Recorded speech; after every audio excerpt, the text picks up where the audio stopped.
What are your crimes, Mark?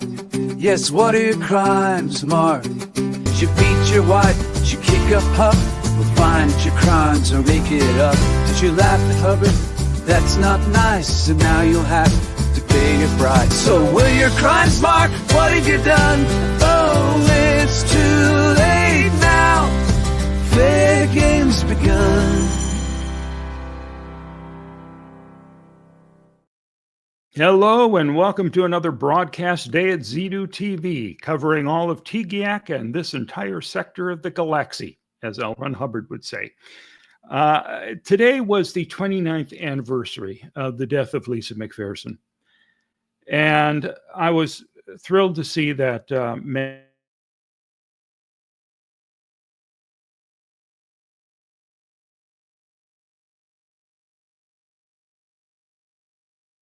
at least 98 and 99, because I have video of those two events.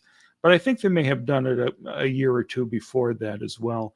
Critics would fly in from across the world, actually, and do memorial vigil. And if you were to go to my YouTube channel, you'd be able to see the one from 1999 that Greg Hagland officiated. And you can see Lisa's family there, her aunt, and all the folks who worked at the Lisa McPherson Trust, and so many friends and of the LMT, and those of us who cared about the sad ending to Lisa's life. Lisa shouldn't be defined by her death, but unfortunately, it's something that is hard to ignore. And I wanted to play a few things for you tonight. The first one that I'm going to play is let's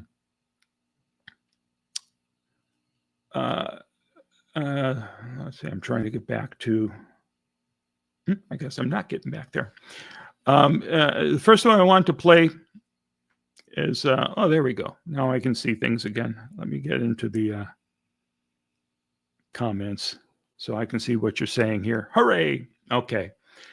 I'm getting the hang of this. I swear to God, I'm getting the hang of it.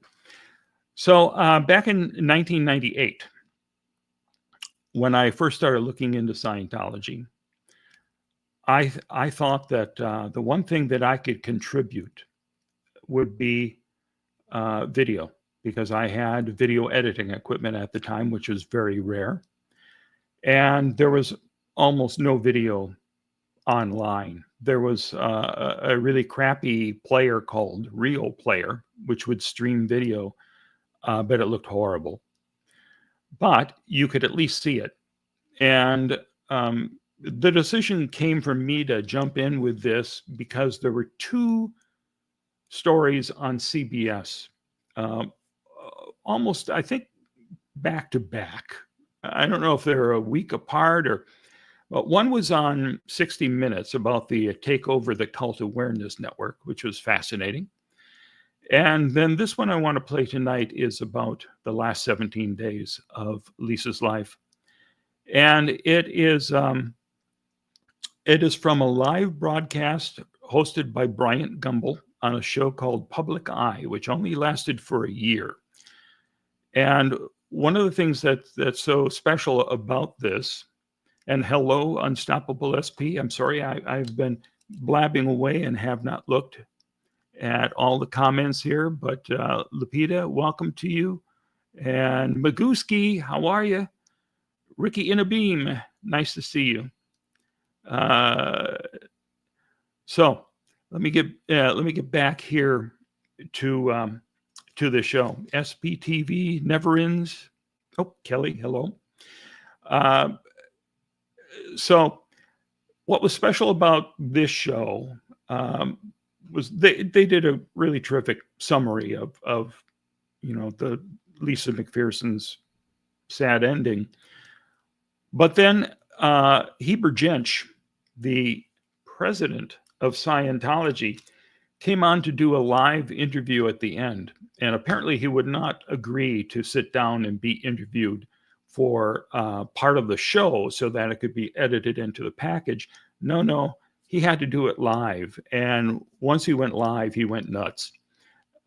So that's something to look forward to at the end of this. But why don't we give this a shot and take a look at this? All right. And I believe, how do I get this to play? Oops. All right. Well, let me just go up here. Oh, smooth, I tell you, smooth. Have been reviled by critics and revered by supporters. Live from CBS News, here is Bryant Gumbel.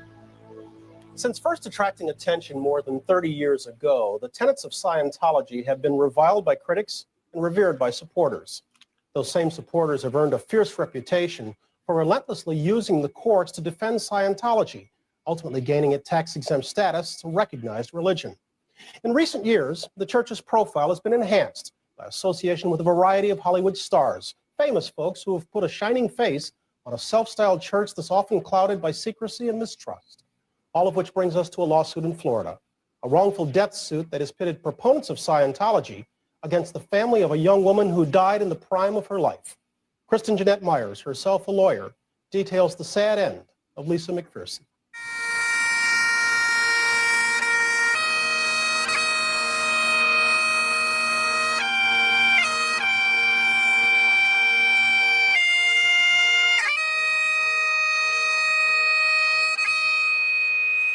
She was not rich, famous, or powerful, but in death, Lisa McPherson is grabbing headlines normally reserved for Scientology's celebrity followers. That's because after 2 years, the death of Lisa McPherson remains to many a mystery. Lisa, a devout Scientologist, spent the last 17 days of her life confined to a room inside this hotel owned by Scientology. Church records show that during that time, Lisa became violent, refusing to eat or sleep. The tragedy has left Lisa's aunt and closest living relative, Del Liebrick, searching for answers. I'm just very unhappy with Scientology. Do you think criminal charges should be filed? I definitely do. I definitely do. Because I feel like they killed her. Lisa's tragic saga began on November 18, 1995. She was driving down this road in Clearwater and got into a minor fender bender. No one was hurt, but as a precaution, paramedics responded. It was a routine call for Bonnie Portolano and her partner until the bizarre happened.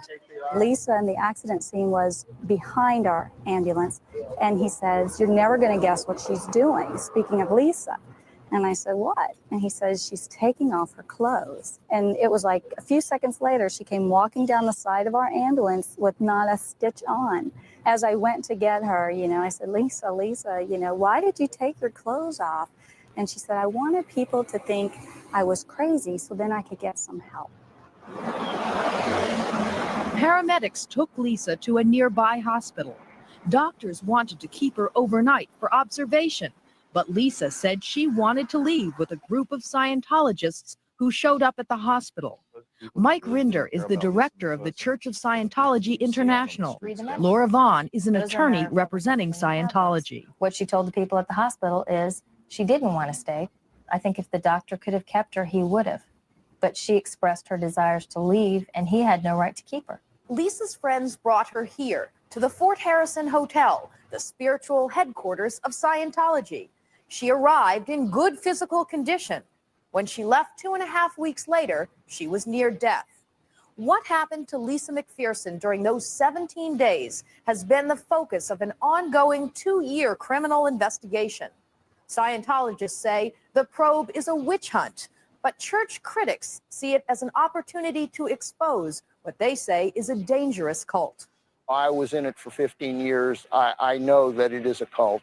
Dennis Ehrlich says that during his days in Scientology, the standard treatment for episodes like Lisa McPherson's was isolation, a step originally prescribed by Scientology founder L. Ron Hubbard. The step consists of locking a person in a room where they cannot communicate with anyone. No one is to communicate with them, and they're to be kept there until they supposedly come out of their psychotic state. To an average person would think isolation, that means alone. And there's nothing nefarious or wrong about her being away from work that might have been upsetting her, away from family that might have been upsetting her, with people from the church who were with her 24 hours a day, trying to get her to rest, trying to get her to eat, trying to help her in a way that was in accordance with her religious beliefs.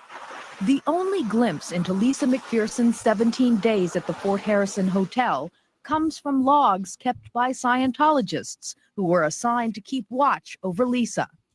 Despite Scientology's efforts to keep them confidential, the courts have made them public. The logs show Lisa's physical and mental state deteriorating over those 17 days. Rest and relaxation sounds like a wonderful idea, but the records say that 2 days into her stay, she was spitting out food and vomiting. 4 days into her stay, she was ashen-faced and feverish, and then she became violent, striking the attendants, hallucinating, thinking that she's L. Ron Hubbard, being too weak to stand, soiling herself, crying, babbling, breaking things. At that point, isn't it clear that it's not working? What's not working? Resting, taking her away from the stimulus. No, I don't think that that's clear at all. I don't think that you can draw inferences or conclusions from what is said. You can read other reports, and later on there is a different perspective of what was going on. Of course they are. All of those things might say to you, as a non-Scientologist, this person should be committed. But as a Scientologist, they would say that she's not to be treated like that. Psychiatry is abuse, and that is their right to believe that psychiatry is abuse. It's Lisa McPherson's right to believe that and to not engage in it if she doesn't want to. And Shirley Scientology Cage is and death. Brenda Spencer, two of Lisa's closest friends in the church, agree. She would not have wanted to be treated by a psychiatrist. I know that without Even question. if it would have saved her life. Even without question. I don't care what the circumstances were, she would not have wanted to be treated by a psychiatrist. When you look through Lisa McPherson's photo album, there's no hint of the tragedy to come. She was pretty and popular, a member of her high school drill team and a good student. But when she was 14, her brother committed suicide. 10 years later, her father, a recovering alcoholic, did the same. So when a job supervisor introduced Lisa to the Church of Scientology at the age of 18, she embraced it as a surrogate family. She came home one day and told her mom and dad that she had joined a church. Well, they were elated. They thought that was great until they found out what it was. Eventually, Lisa even moved from her native Texas to Scientology's spiritual mecca in Clearwater, Florida. She joined a group of thousands who flock here every year to attend courses and counseling designed to overcome what they believe are traumatic memories from previous lives. In 1994, Lisa spent more than one-half of her income on those courses. She worked for a publishing company with close ties to the church and helped spearhead Scientology community projects. Even her vacations were taken on the Scientology cruise ship. Gonna be enough to last if tomorrow never comes. She believed that that church was the most important thing in the world, and that the good that it was doing was something she wanted to be a part of. And she dedicated herself immensely. In the fall of 1995, Scientology declared Lisa to be clear, a mental state the church says promotes inner peace and happiness. But what no one has been able to explain is how in 2 short months that inner peace crumbled into emotional chaos. That answer may come out through a wrongful death lawsuit the McPherson family has filed against Scientology. The case is being handled by attorney Ken Dandar, who has his own theory about what happened over those 17 days. So could you imagine Lisa McPherson, who is mentally unstable, according to Scientology, is having these people come in and try to force feed her, and she's yelling and screaming at them. She's banging on the wall. She's fighting with them. She's asking them questions, but they are not allowed to respond to her. All they can do is turn around and walk out the room and then write a report to the case supervisor and close the door behind them. And she's not allowed to leave. Dandar is an idiot. That's my response to that. He hasn't got a clue. He is the worst of what makes the American legal system so out of control. He is an ambulance chasing gold digger, My reply to that is simple. If they had called an ambulance for Lisa McPherson, I wouldn't be here today. The Scientologist never did call an ambulance, but on the 17th day, Lisa was at last taken to a hospital in a church van.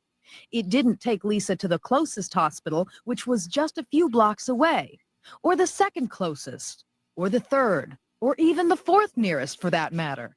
Instead, they drove to Newport Richey Hospital, 45 minutes away, and it was during those 45 minutes that Lisa McPherson died. She certainly would have made it to the hospital that's only a few blocks down the road, alive, and where she would have been provided the appropriate care. Why was Lisa taken so far away when it was clear that she was ill? I think that the answer to that question comes in the doctor who was at the Newport Richey Hospital was a Scientologist. Lisa McPherson had obviously had some mental problems, and I think that people thought that the best situation would be for her to see someone who was a Scientologist. The people at the hospital had no idea what had killed her. The people who were taking care of her did not know that she was going to die. It was an accident, and it was sudden. One of the first things that gave investigators great pause was the inordinate loss of weight on the part of Lisa McPherson. Wayne Sheeler is with the Clearwater Police Department. The paramedics who attended her at the scene of the wreck estimated her weight to be around 150 pounds. But once she was pronounced dead, her weight at the time of death was 108 pounds, and her appearance was rather cadaverous. She lost more than 40 pounds in 17 days? That's what it would appear. An autopsy indeed showed that Lisa McPherson died of a pulmonary embolism, a blood clot that traveled to her lung. But according to the coroner's office, it was caused in part by what happened during those 17 days. The autopsy report says Lisa's death was due to bed rest and severe dehydration. In fact, the medical examiner, Dr. Joan Wood, theorized that Lisa McPherson had little to no fluids for the last 5 to 10 days of her life. She also believes that Lisa had bruises and insect bites all over her body. The church, which says it will prove the lab findings are flawed, has taken to the streets to protest what they say is a smear campaign by the Clearwater government to discredit the church. Both sides now await a decision by a Florida prosecutor on possible criminal charges in the Lisa McPherson case, a decision that could come any day. Meanwhile, Del Liebrick's battle with Scientology is a civil matter that has turned decidedly uncivil. What her motivation is? Money. Pure and simple. She is pretending to represent the interests of Lisa McPherson. She is representing Lisa McPherson's estate. I can assure you that the last thing that Lisa McPherson would be doing would be suing her church. To them, this is bad PR, but I want people to find out, you know, all over the world, for it not to ever happen to anybody else. What happened to Lisa? Heber Jenzsch is the president of the Church of Scientology International. He's in Los Angeles. Mr. Jenzsch, good evening. Good evening. Those affiliated with Scientology ran an orchestrated campaign pressuring us to not run the piece you just watched. Do you not consider the mysterious death of a young woman in the care of Scientologists as a valid reason for outside questions? I consider the fact that your people were given information, Brian, that they did not put on the show, and there were very specific information that they could have used. Joan Woods, the medical examiner, she never did the autopsy on this case, and that was known to your people. It was done by a Dr. Davis, and he did the actual autopsy on it, okay? And in his autopsy, he said he did not agree with Joan Wood, the medical examiner. Davis did about 25 autopsies. 24 were completed. One was not completed. The reason that one on Lisa McPherson was not completed was because his notes were not available. They were not available because Joan Wood, the medical examiner, destroyed those notes. Then she goes on national tabloid TV and starts blabbing about all these kinds of accusations and so forth. That is sickening to me. It is sickening that it has to be done that way when your people had the information. And then she says to Davis, who did the actual autopsy, wait a minute, let me finish his one point. Go ahead, she quickly. did not let Davis talk. She said, don't talk to the media. Don't talk to anybody about this. Don't talk to the church. Don't talk to the police. and she ordered him not to do so. That's obstruction of justice. That's just one of the things that she did. Your people had that, okay? Why is it that's not there? Mr. Jenzsch, your people were well represented in the piece throughout. Mike Rinder was well heard. Laura Vaughn was well heard. Let me ask you, your people had every right to intervene with Scientology principles. No one disputes that. But at what point, sir, does Ms. McPherson have a right to say, I've had enough, I want out? She didn't say that. And I have with me the psychiatric examination which was given here. She said, I want to go home with my friends in the congregation. That was before the 17-day stay at the hotel. That's the document I have right here. This is the document right here. Mr. Jenzsch, your own logs show that she's fighting with your people, yelling at them, pleading with them, but they are not responding, not letting her leave. At what point, sir, does that become a legitimate case of someone being held against their will? Our people were helping her in every possible way. And if you look at those notes, you will see very clearly that those people were heroes. They were taking the abuse. They were attacked and so forth. They loved her. And the people who were saying these things hated her guts while she was a Scientologist. They hated her completely, and they hate her in death. Our people loved her. They respected her. And Lisa was a church member. She was always a church member. Mr. Jenzsch, even if I accept that those people loved her and wanted to take care of her, your own logs clearly depict a woman with a deteriorating mental condition and failing health. Do your people have no responsibility to have those maladies professionally addressed? You're saying that a psychiatrist is going to do something which is going to be better. You know, and there was a case in Miami, Florida, which dealt with directly. And there was a fellow who was also dramatizing like this and carrying on. You know what they did to him? 11 attendants jumped him. They threw a blanket around his head. They kneed him in the back. I never mentioned psychiatrists, Mr. Jenzsch. No. Well, I'm telling you because that's what you're saying. You're calling those people professionals. They're not professionals. She was in failing physical health. Do they not have any responsibility to get her maladies addressed? The last time when she started to deteriorate was very rapid, and they took her to a hospital. But those you're saying that it should be a psychiatrist. I'm saying that if they went to a psychiatrist, she would have been destroyed by them. I never mentioned the word psychiatrist, sir. I know, but you and I talked earlier today, and I did mention it, and you know that that's part of this case, and you know that was part of the problem with this, okay? Psychiatrists destroy people's lives. They had the highest incidence of rape and so forth. She didn't want to go there. They have the highest incidence of rape? Of any profession. There's 2,500 indictments against psychiatrists in this country last year alone. Why would you go to a bunch of people like that who use electric shock, and that causes brain damage? That destroys people's lives. She didn't want to go there. She had a right not to go there with a psychiatrist. Heber Jenzsch. This lady was taken care of. You know, Mr. Gumbel, Heber Jenzsch. that situation down there is bigotry, and I told you about it. We have the information. The 11th Circuit Court of Appeals said that there was there was a fervor against it. This is just incredible. Sir, they said it was patently offensive. Sir, I'm going to have to let that be the last word. I'm sorry, but you know. Thank you. We'll be right back. Oh, brother. Just ahead on Public Eye, the deadlock over Heber did a sentence for lot Terry of Nichols. this. The during jury's this view period. of the Oklahoma City bombing trial's last act. Goes on radio shows and TV shows and just rants. Here again is Bryant Gumbel. Before we leave you, we want to share some feedback, some of which you've been emailing us since we came on the air tonight. Claude, thank you very much. On our report on imported produce, this one comes from Justin H. in Knightdale, North Carolina. If the USDA isn't going to inspect it properly, they should not put their label on the product. I am disgusted with this agency, which is supposed to protect us. And on another topic, this one from Ed R. in Pennsylvania. He writes that Sonny Bono was an icon of the 60s, not as big as a Beatle, but as loved. And as you might expect, we're being deluged with a number of emails about our Scientology report. Well, there you go. Well, okay. There we go. And here I am.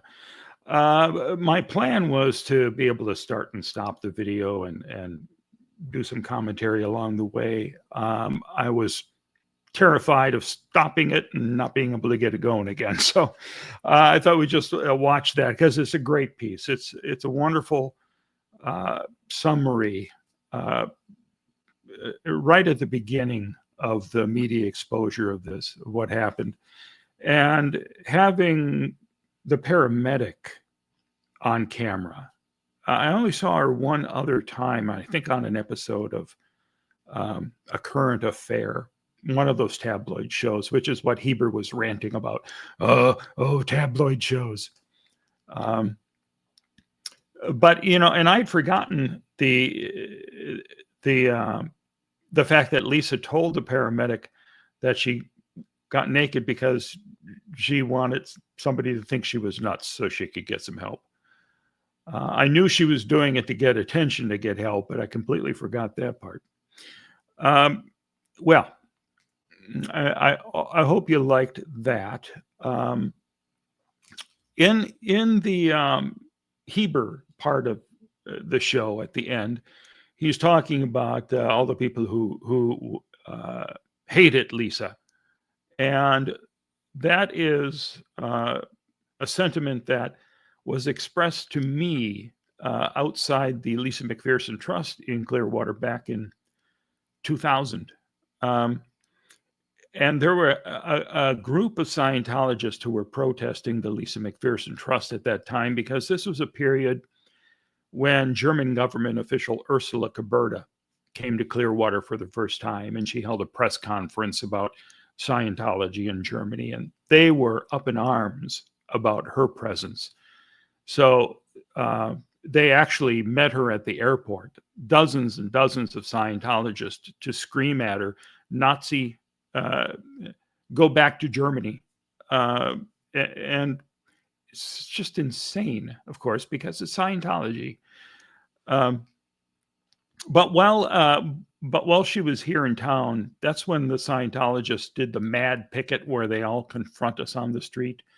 This was shortly before that, and Mary DeMoss leads the charge here again as well. Mary was the head of the OT committee back at that time. She took it upon herself to be the leader of the opposition. And you can see her snap somebody to attention in this next video. And you'll see that, you know, they explain what Lisa would have thought about me. So let's take a look at that if we can. Oh, no, let's see. There we go. Scientology. So let me come back here. I know which one it is now.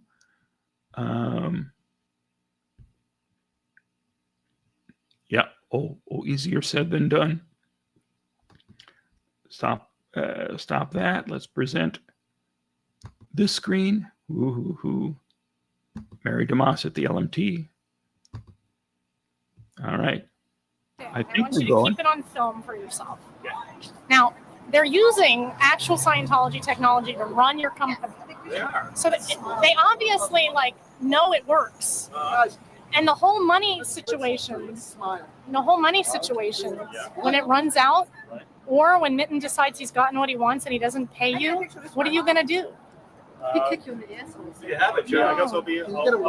I hope the Church of Scientology will help me when I'm in my... Well, that doesn't happen because, you have to recant. You have to recant. You have to do something worthwhile with your life. If I come in and write up my overts and withholds and go on the cans... Mark, you were a failed actor. Why don't you do some, acting lessons? Get some acting lessons, and instead of being on that side of the camera, go back on this side. Get a job and make your own money. Why don't you do something productive like that? That's a good idea. I could be like Heber Jenzsch, who used to be a lounge singer and then became the head of at least start there. I mean, try and do something worthwhile. You say it's a fraudulent Try religion, to help people. All of the religious expertise of all he knows that say that it's a bona fide religion, and you say it's fraud. Of course, you're an expert. No. See, the problem with Mark is that he has been brainwashed by Minton, and all he can do is eat, drink, and sleep. This is Mark Bunker. Oh, okay. He eats, drinks, and sleeps anti-Scientology instead of having his own production. And it's sad. Wow. You're getting heavy. You're not taking care of yourself. Some kind of professional. Yeah, he looks very... You could be useful in the acting business.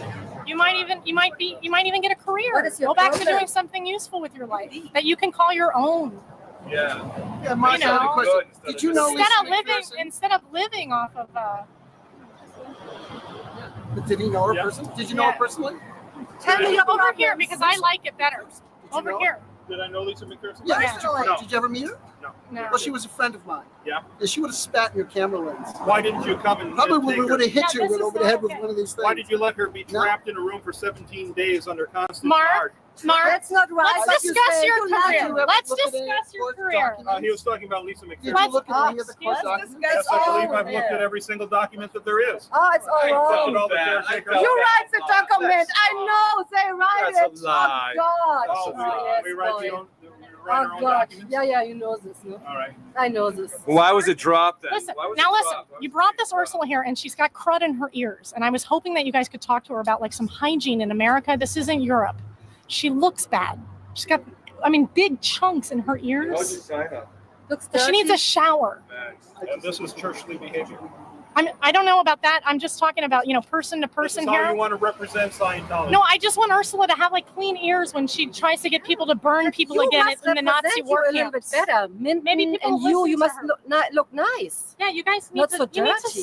to, slim up. Do some exercise. Don't sit in there and eat the free vending. And Come on. dirty trousers. When you start working and liking yourself and having a job and you slim down, you get a girlfriend, it's going to be good. Yeah. But this is what It's going to be good. I wouldn't. I have to say no. I'm sorry. Well, there's one down. I know, but it won't kill you. It won't kill you. Well, he was an actor and he didn't make it, and he got this whole gig here. And he went behind the camera instead of in front of it. Is this the You common like my denominator Tevye of the too? It was so sad. Parishioners.com like my Tevye. Do Mark? you like my Tevye? Mark, hello? Hello? Can you look at me or have a conversation or something? He's a machine. But it's a via. It's a via. Yeah, like put the camera down. Talk to us Put it on a tripod or something. Yeah, like where you can tripod. film both of us so you can be in front of the camera. Oh, I'm not in front of the camera anymore. I know. failed actor It's days sad. You see, It's you've got sad. the effective And what are you going to do when This is Mitten not screws good. you and he You're on doesn't the wrong pay side you? of the camera. What's up with that? Because he's very bad to If other you people. trim the He's beard up meant a to little you the bit, same. You know trim this, up huh? the beard, Yeah. trim up the beard and put the Grecian formula in. Slim down. Go to the gym up the street or Hello, something. is great for you now? No, it's salt and peppery. It's not good. Oh, come on. No, and I'm getting worried about you distinguished. because then when you don't have this thing with him, when he loses badly because people don't like him, he has a bad reputation. And furthermore, you know what? That Prozac makes them kill indiscriminately, mostly their friends and family. Usually that's the first thing they do is walk into the office one day and shoot up everybody. Well, I can see you. And I'm worried about understand you. the pharmaceutical industry. I'm worried about that, because what would happen to you? For what? And for what? And what would you do? It's so sad. You have you have this really bad sign. It's not professional. No, it isn't. And you have the one person, only one person, and out of the millions of Scientologists, and it doesn't make a good image. It's not. It's like you promote counseling and you don't counsel, and no, you're just getting heavy because you're not really producing. What you gonna do? Any more personal attacks? No, I just want to help you out. It doesn't seem like your friends are your friends aren't really helping you with your hygiene, and they don't care much about you as long as you. You're a poor guy, really. As long You're as really you- poor. All the others. This lady wants to burn people she'd like to see more people die. That's like the German way. It's not Ursula good. wants to burn Yeah. people? Yeah. Yeah, where did she say she wants to burn people? Well, starting with this whole let's make a slum area, let's hate people, let's go on vacation to the city of Clearwater and walk up and down the street with a sign so we can make more people hate people. She's not all about bringing people together and promoting understanding. Speaking of And people hating people. and no, the Mark, reason we're discussing about Ursula. This lady is sad. I know her from Germany. These are Germans, I know man. her These from are Germany. Germans. This lady, And you must she be wants people blind. to hate other You're people, blind people. so they will kill them. It's sad. You get over here on fraudulent papers It's too, like the one sad. with the I would It's say so you are sad. blind. You're calling the U.S. government fraudulent, and that's not good. No, I'm calling the Office of Special your Affairs small group here, very small group here, against the U.S. government, it's not going to wash. Because you don't make friends in government. I've watched Minton in the city. People don't like him.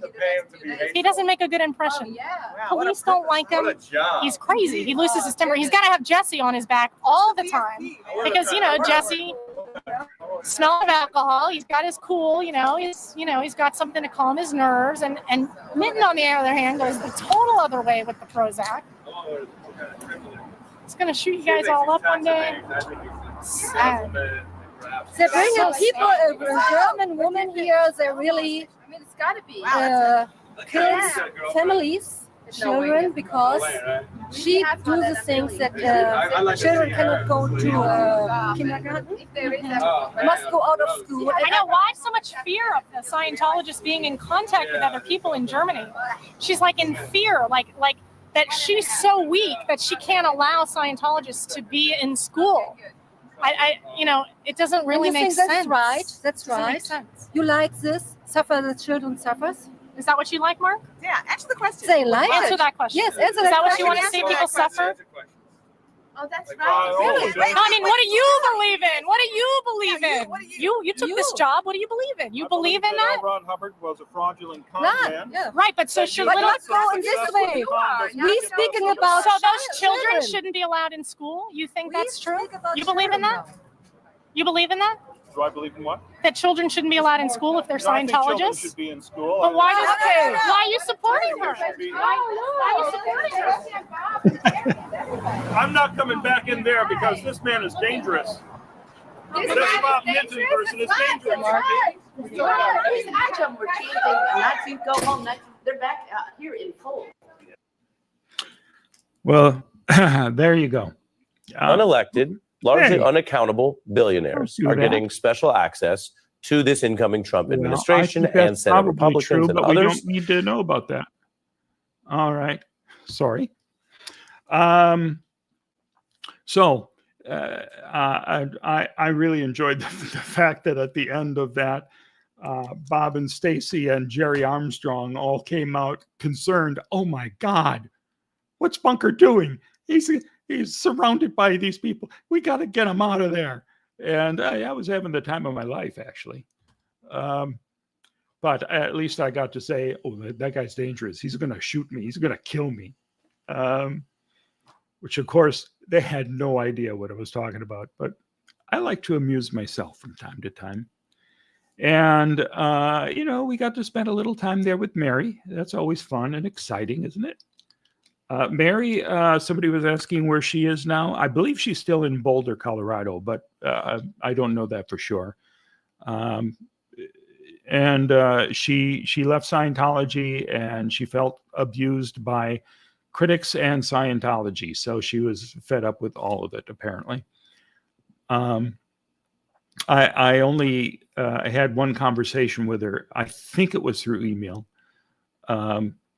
And she said that she was,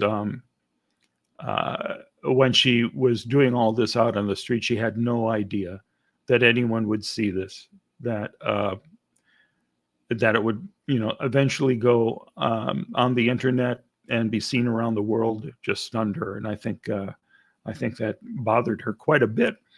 And I explained to her, because people are always attacking Mary in the comment sections of these videos. And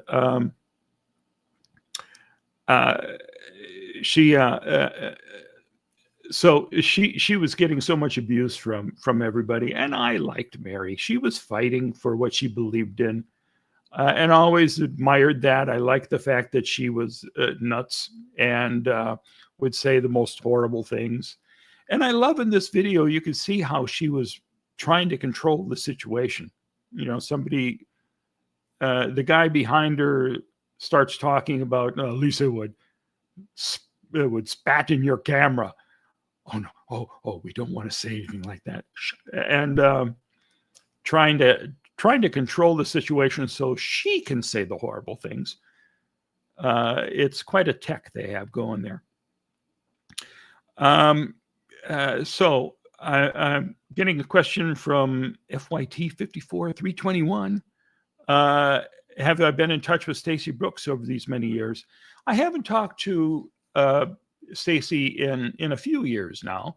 Well, we remained friends, and I actually went over to visit her in Ireland as she and Bob moved there after they got out of the whole Scientology criticism business, and they had a nice home in the Irish countryside. And they actually were just a couple miles away from a castle, and they were good friends with the folks who owned the castle, apparently. So we went over there and ate a few times. So there was a restaurant that was open to the public. And there's a nice little village. So we went to the pub.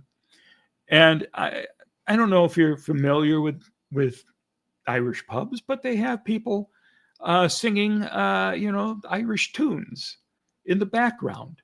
And it's nice. It's sweet. It's charming. No one's really paying attention to them. It's just nice that they're there, like a jukebox, like a real jukebox, and it's got a lot of character to it. And Stacy and my friend at the time, Heather, no, she's still my friend, but they were saying, "Oh, Mark, you should go sing. Go ahead and sing." I said, "No, no." But they convinced me, "Oh, this would be a great idea."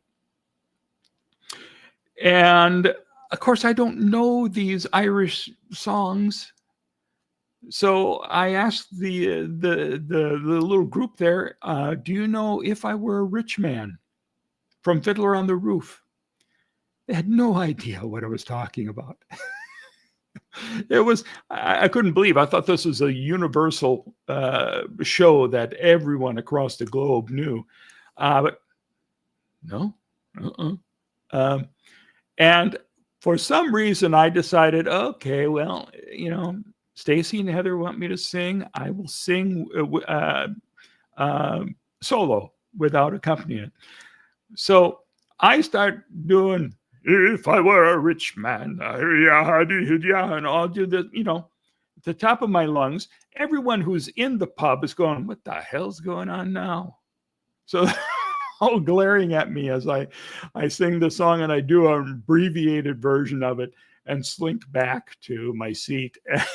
And I think there was a videotape of it on a camera, and that was destroyed a long time ago.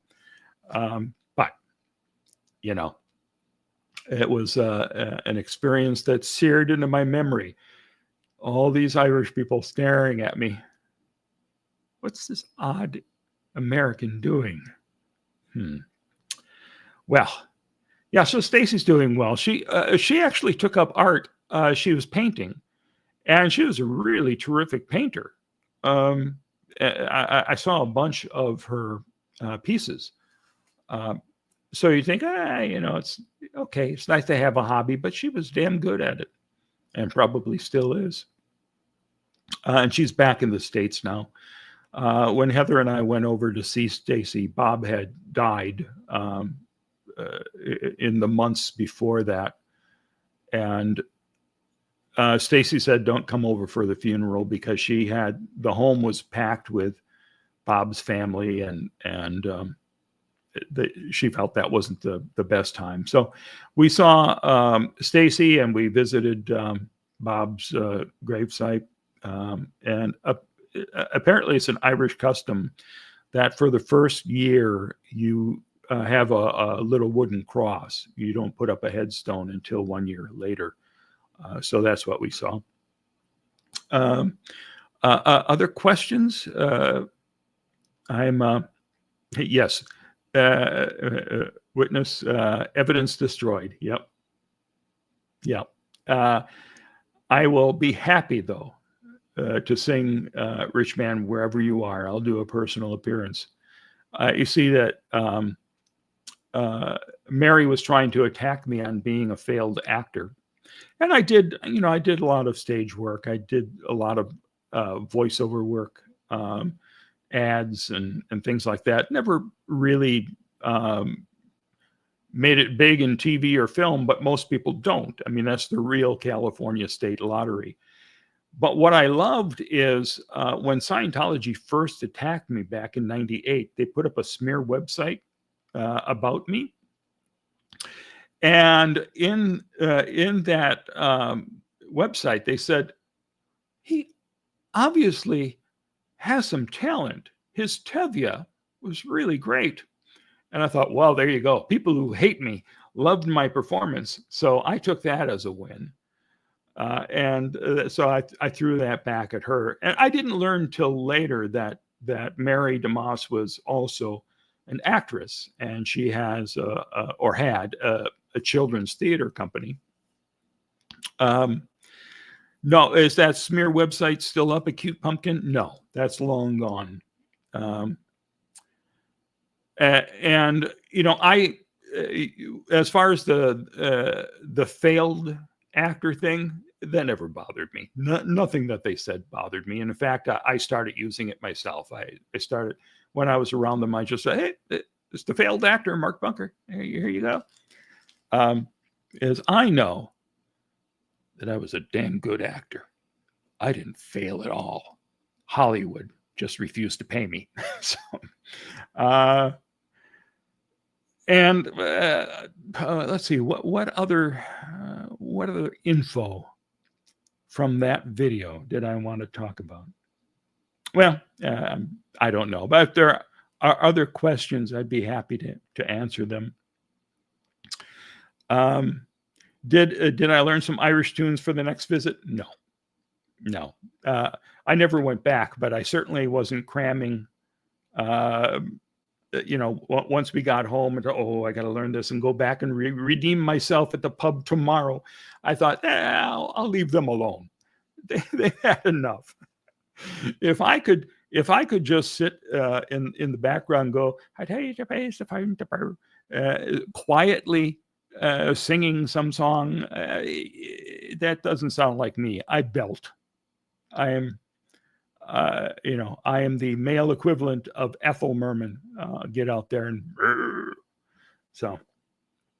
Mary, some folks have seen a little piece of video from today. I don't know who put it up. Was it Aaron or one of the other folks who was at the protest today? But yeah, Aaron was asking me about Mary, and I actually proposed to her on the spur of the moment. So I am thinking that probably she has done a live stream of her own today to say yes. And I'm just waiting to find that link. As man, it would be bliss. We would be perfect together. Anyway, am I going to release any of the footage from the movie? Yes, I am. In fact, I've got, a little piece that I put out the other day. Sinar Parman, who was the chef for L. Ron Hubbard at the end of his life when Hubbard was in hiding. I've got like 4 hours of that. I'm going to start putting that out. I've got some brief clips, but I need to start taking this footage and preparing it so that everyone can see it, because there's a lot of really fascinating things that we got documented when I traveled all across the country. And unfortunately, the movie was never made. I made so many stabs at it, and ultimately, it won. It beat me. But all of that material is still valuable and will be seen. In fact, I've got a couple pieces of it here that I've put out already. I don't know if you want to see this, but I've got two clips from Marty. One just talking for a couple of minutes about Lisa McPherson's death and I think blaming it on Slappy Miscavige.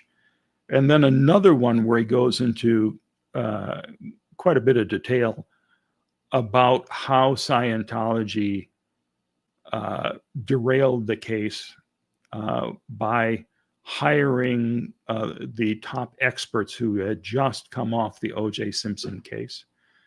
So if you'd like to see one or either of those, I'd be happy to show you. Which Marty? Marty Rathbun. And it was 2011, I think, when I made the around the country trip. And Marty at that point had left Scientology, and I had when he got out, he started to put out like a website with some writing on it, some of his writings, and it was just screwed up royally. So you know what he was writing would finish in the middle of a sentence, and there'd be another story that would be on another part of the page where the same thing was happening. So I looked into the HTML and I saw, well, the entire text he wanted is there. It's just not in a format where anyone can read it. So I decided I'm going to create a blog for him. And I put it all into a WordPress blog and formatted it for him. And I just contacted him to say, listen, if you want, here's a readable version of what you're writing. And I'd like to hear what you have to say. And I'll be happy to help you get this thing up and running.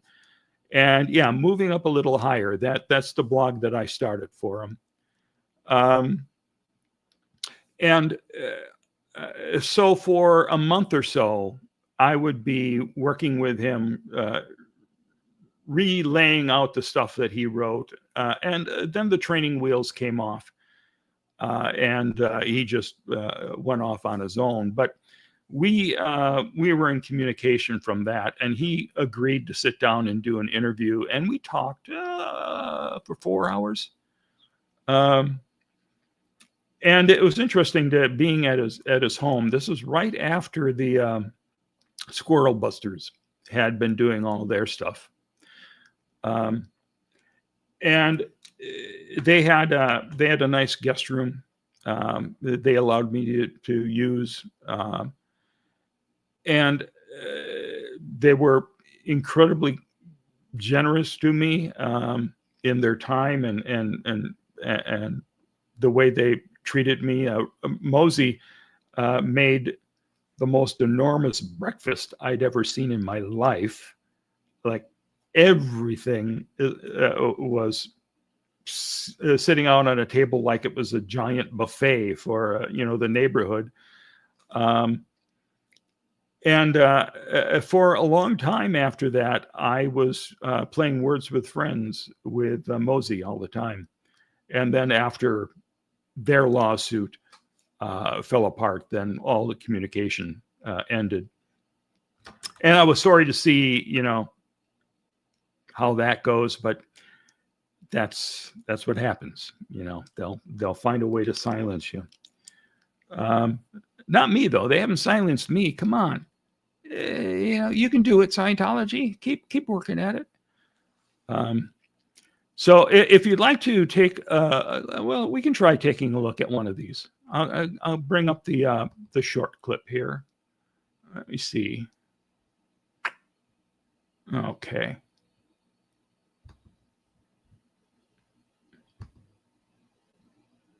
Bear with me.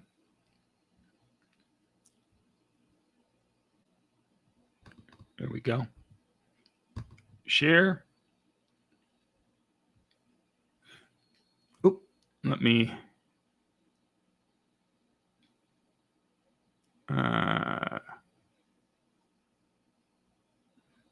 make that full screen. All right. Oh, that doesn't work.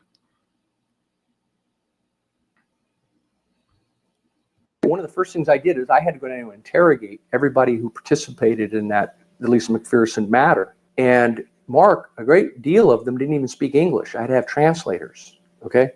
Because Flag had created, being the way Scientology has been corporatized, just like corporate America, they have shipped in people from third world countries, from Central America and South America and Mexico, who handle almost all their maid services for their public in their hotels, almost all of their catering service, almost all of their kitchen labor and all that matter. And they had people like that being on the watch. They didn't know anything about Scientology. They didn't know anything about mental health. They didn't even know how to speak the language, okay? And I don't know if it was the majority, but a lot of the people that I had to interrogate. And in fact, the woman that they said had doctor credentials, Janice Johnson was one of them. There was another woman, Laura Arnuda, and she didn't speak a lick of English. And yet they were resting their laurels on the fact that we had a doctor who couldn't really even speak to Lisa, nor speak to the other people that were involved there without somebody translating for her. So, yeah, no, there absolutely was no qualifications for any of this. I mean, you know, we had to find out from the St. Pete Times 3 years into the case that the doctor, who was supposed to be the attending doctor, Janice Johnson, had let her license lapse after she'd been busted by the Arizona Board of Medicine for taking the painkillers that she was supposed to be an expert in administering. And those were the 3 documents or 3 reports that myself, Elliot Abelson, general counsel for the church, and Lynn Farney, who was a staff member, decided ought to go. And of course, I was the senior person there, so I said, lose them. And, but we had discussed it, and they had culled them and pulled them out as these being things that we wouldn't want people to see. So Elliot Abelson, the attorney, actually was in on this. Oh, Elliot Abelson was absolutely in on this. Elliot Abelson supervised the whole thing. It was done in Elliot Abelson's office within the Church of Scientology headquarters at 6331 Hollywood Boulevard, the 10th floor where the OSA offices. They have in-house offices set up for lawyers, one of which was for Elliot Abelson, and that was done in his office. That's where those folders were. Yeah. Oh, all right. You don't need that. This is Democracy Watch. Mark, something. Hey, I don't know where that's coming from. There we go. Oops. Let me bring up this other Marty one to get that off the screen. I don't know if you want to watch this or not, but it's got a lot of really interesting information.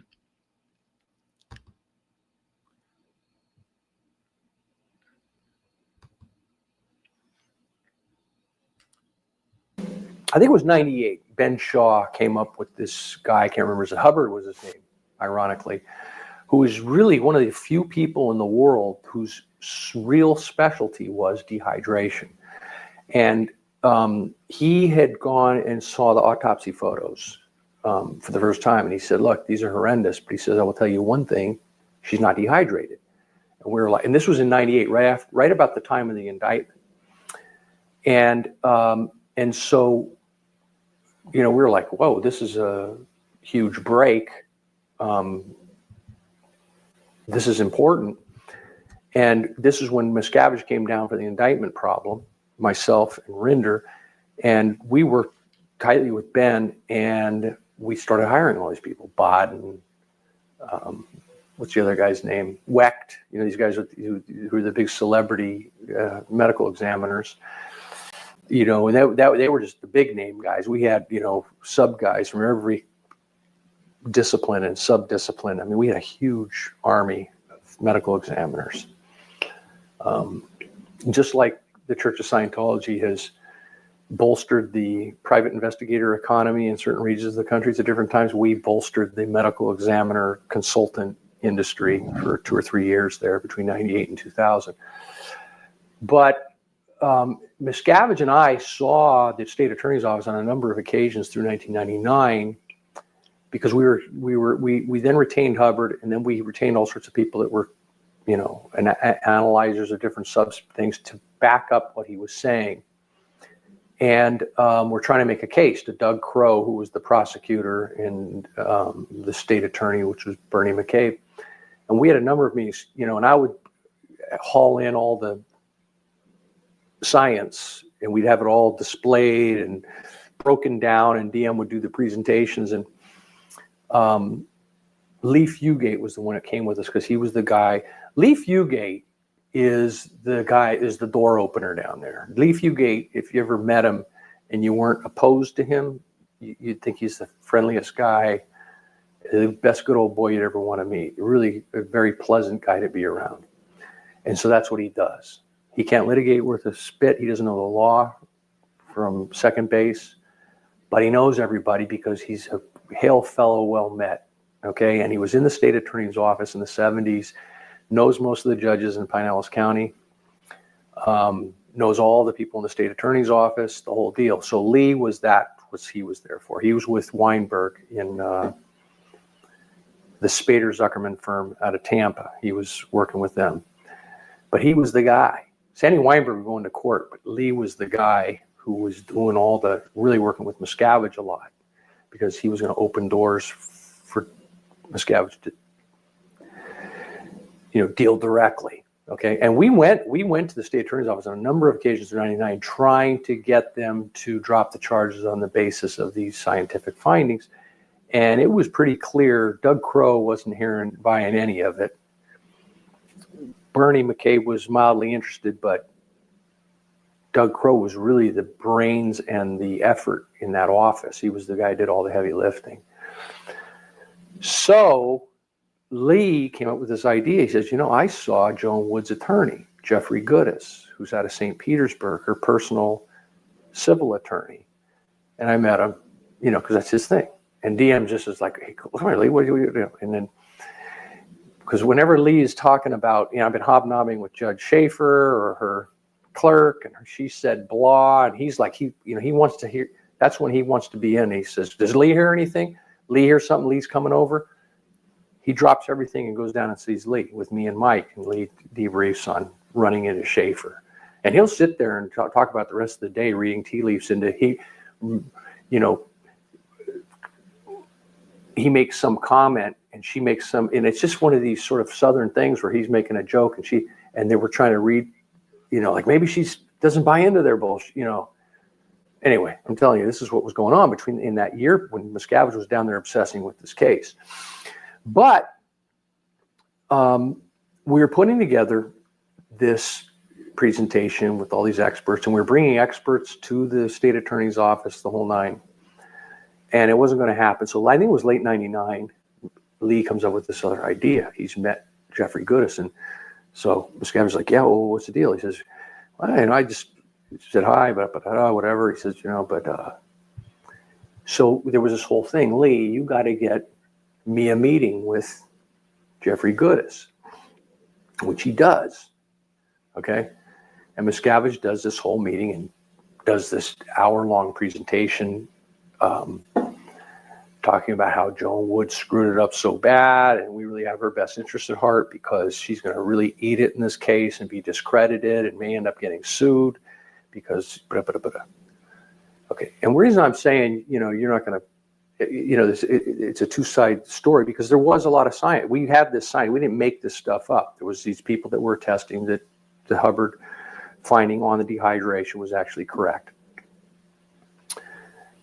Okay, and we got into the most meticulous game of, Miscavige did a whole number with this guy, impressing him bonding with him on a personal level.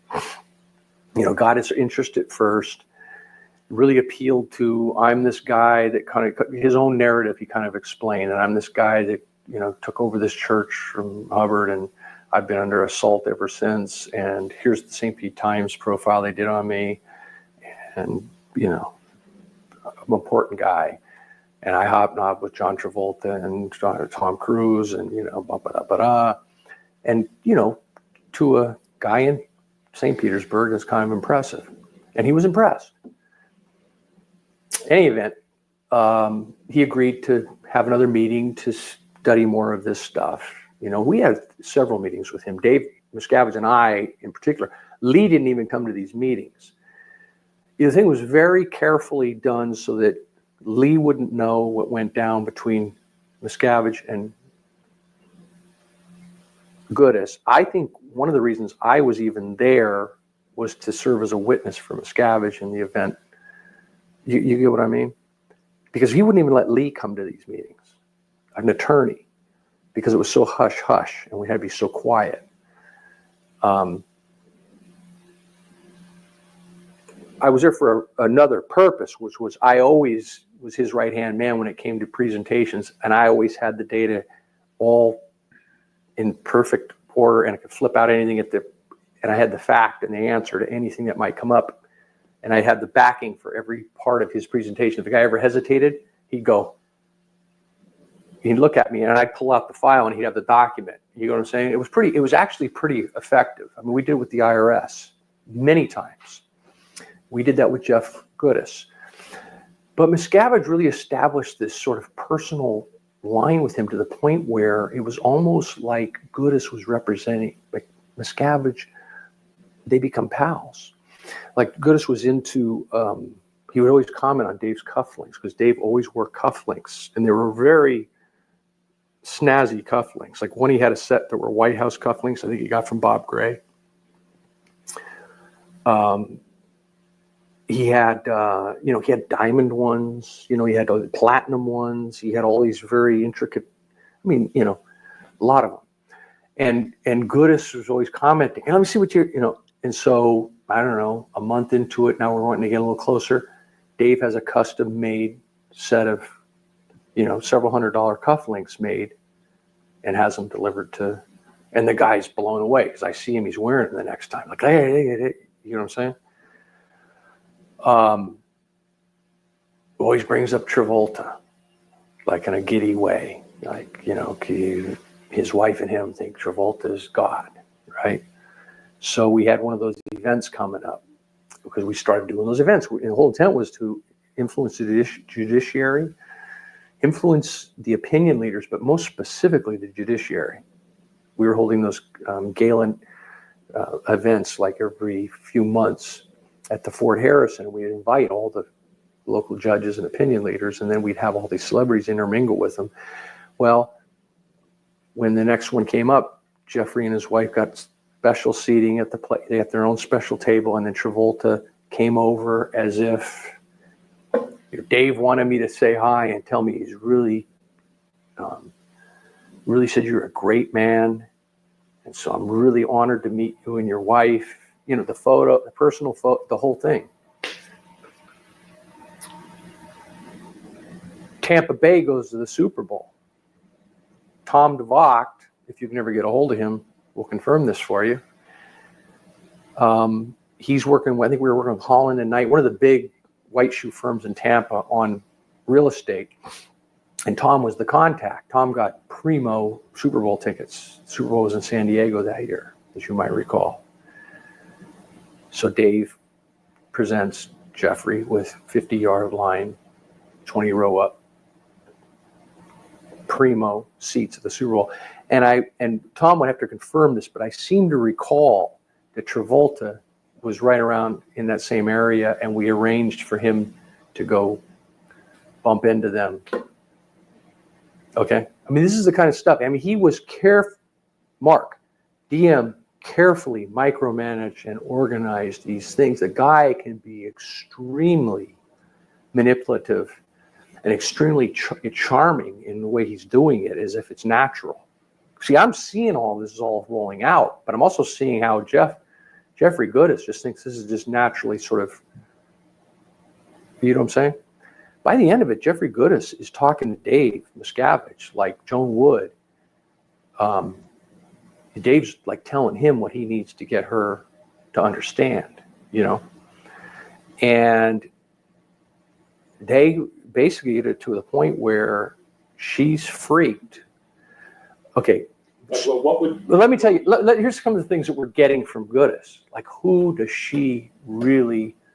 are her real opinion leaders when it comes to spectroanalysis? This is a sort of a specialty of analysis of fluids or vitreous fluids, right?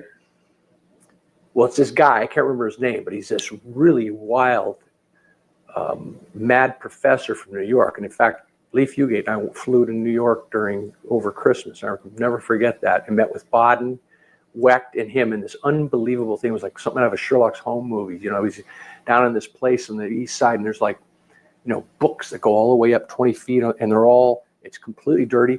I mean, but this guy but she thought this guy was it. So we sought him out in New York, and we already had Wecht on board, and we already had Baden on board, and we paid them ungodly sums and became friendly with them. They're real, I got along great with those guys. They're good guys, particularly when you're paying them a lot of money. They're real good to you too, right?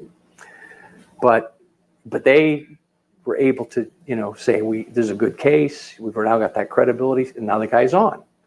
So now he's doing the analysis, and he's finding out that there's ketones or there's not ketones, whatever the analysis was, that there couldn't possibly be hunger or dehydration if ketones are not present. And the only way you could find this is through some new complex, convoluted type of called spectranalysis. Light gets passed through, and you analyze the spectrum. And so we got him, and we get hit the paper signed off by him. What medical examiner does she really listen with? This guy named Davis, who's a retired guy from Dade County back in the. Okay, we just no money was spared, and so he really helped to put this presentation together so that it would impinge in the greatest possible way. And by the end of it, he was sort of, in a way, kind of working for Dave. I mean, he was like, the way they were talking, like, you don't understand. I mean, Joan's a little bit, I know, but you got to tell, Dave was saying, no, but you got to make her fear, because we'll sue her. You got to make her believe we're going to sue her right back to the Stone Ages, So Mark, here's the smoking gun, which will never be found.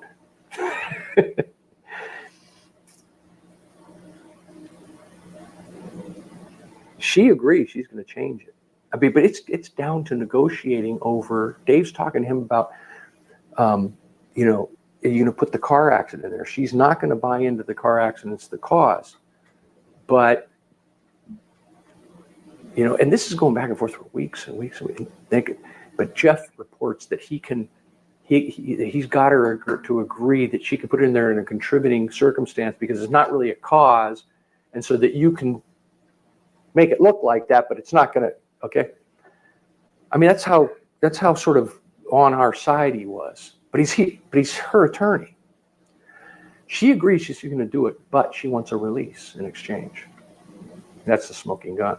And Dave Miscavige had to sign it himself, I'm pretty sure. He certainly delivered it himself.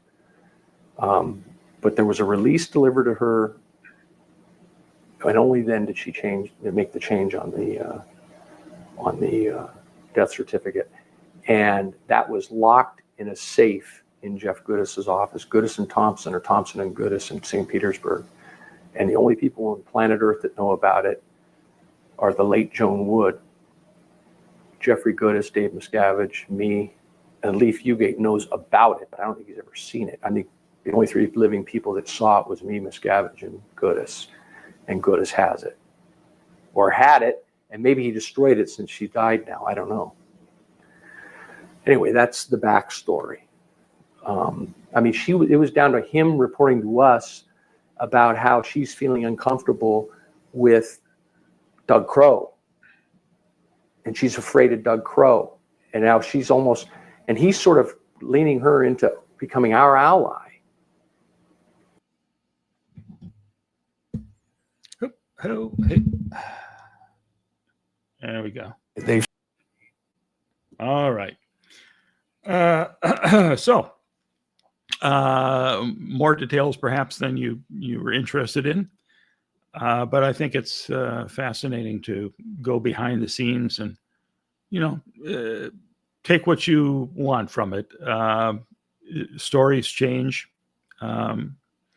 But I think he was being pretty frank. I don't think he was blowing too much smoke there. At any rate, do you folks have other questions? I saw you talking about a shooting, and I really don't know anything about that. So I can't I can't fill you in on any of that stuff. So I think I'm really appreciative of everyone who still cares about Lisa McPherson and keeps her memory alive. And I understand next December 5th, folks are going to be coming from all over to Clearwater to have a memorial for her once again on the 30th anniversary of her death. So that will be a good thing. I miss not having an annual event for her here. So it was nice that you folks stepped up and came out today and kept the story in the public's eye. Does Lisa have any family in touch? I haven't talked to anyone in the family in a long time. The aunts, I think both aunts who were behind the civil suit, I think both of them are gone now. And I'm not sure who's left. I'm sure there are plenty of folks that I'm just not familiar with. I appreciate you spending some time here with me as I fumble around trying to learn this stuff. One thing I just remembered I have from the making of the movie, and I'm going to have to dig some of this out. I went to a free zoner convention in Las Vegas, and they were nice enough to open the doors to me and let me videotape the entire thing. And I sat down and did an interview with the guy who was in charge of this group. But my favorite part of that whole event was one seminar that I managed to tape, where they were going to teach you how to talk to people on other planets or visit other planets, something like that. And I thought, ooh, I want to find out how to do this. And the guy who was giving this lecture was a guy I had read about for a while, because he was a Disney Imagineer. So I thought, oh, wow, a Disney Imagineer is in Scientology? So I got to meet him, and he's not as impressive as I thought a Disney Imagineer would be. But I'll just summarize the secrets of doing this. We were to close our eyes and think of ourselves leaving our body, and then expand it, fill this room. Now fill this entire hotel. All right, you've done that. Now fill the entire planet. Good, I'm glad you're doing that. Now, fill it out into the galaxy until you reach another planet. And look around and take note of what you see. And you'll have gone exterior and visited another planet. And there were people at the end of it going, wow, I did. I was on another planet. So I talked to him afterwards and I said, listen, I could imagine that I'm on another planet. And because he was saying things, look around, what do you see? A restaurant? Oh, I said, well, I could see a restaurant. I could see somebody walking by with a baguette. I could do this, that, and the other thing. But, I'm just making that up. I'm just imagining this. Were you? Or were you on another planet? No, I was just imagining it. But that's the power. That's the power of this, where if you get people agreeing with you, oh yeah, oh my God, I left my body and I'm on another planet.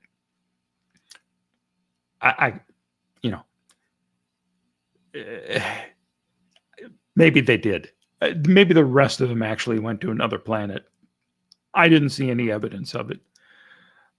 Anyway, it was very interesting to be there, surrounded by all these folks who were true believers in the tech still, and they were nice people. So that's coming in the future. Anything else, folks? I believe I'm supposed to say something like, don't forget to like, subscribe, and ring that bell. Is that it? I'm new at this. Maybe 68, but I'm learning things. So thank you. Thank you for the happy holidays greeting. I'm glad that you folks spent some time with me here tonight, and I do have more things that I have been meaning to roll out. And Magoo and I will be doing a regular series. I've got some graphics ready for that. Have you folks seen Xenu's Playhouse?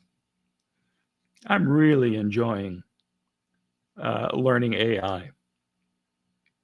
And I just happen to have that here. If you're interested in seeing it again, if you haven't seen it, I would be happy to push a button and play that. This is only 30 seconds. Let's do that, shall we? Let's give it a shot. Look who's here, it's time to join the fun. It's very clear, the party's now begun. Xenu's filled the glee, with all his friends have come to be together. At Xenu's Playhouse, but take extra care. They fill the air, no need to fear. A leader's always near. There's a lady who's a saint, and neighbor who's a saint. We should band him. Don't forget to like, share, and subscribe. This is Xenu TV.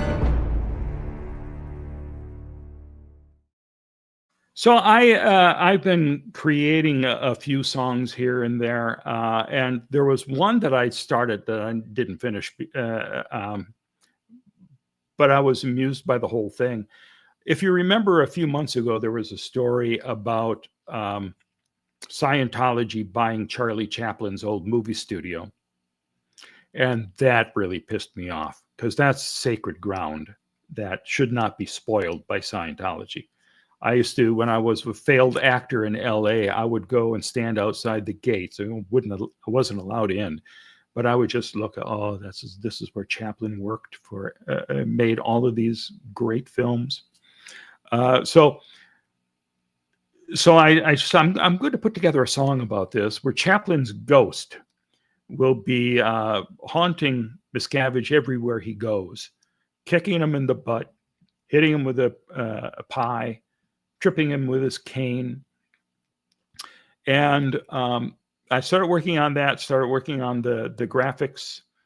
And then it was quickly revealed, no, Scientology's not doing that. They're not buying it, right? Damn. But there's other things that I'm working on right now. For instance, the ongoing crusade I have to free Xenu.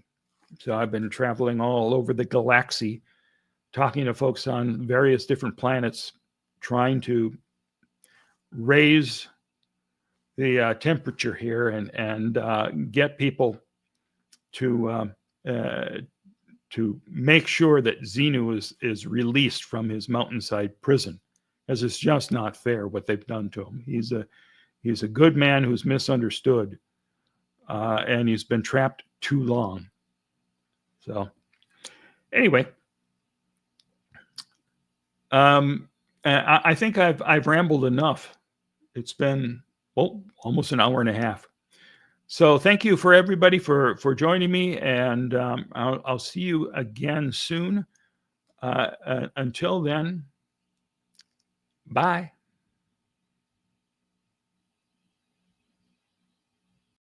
Don't forget to like, share, and subscribe. This is Xenu TV.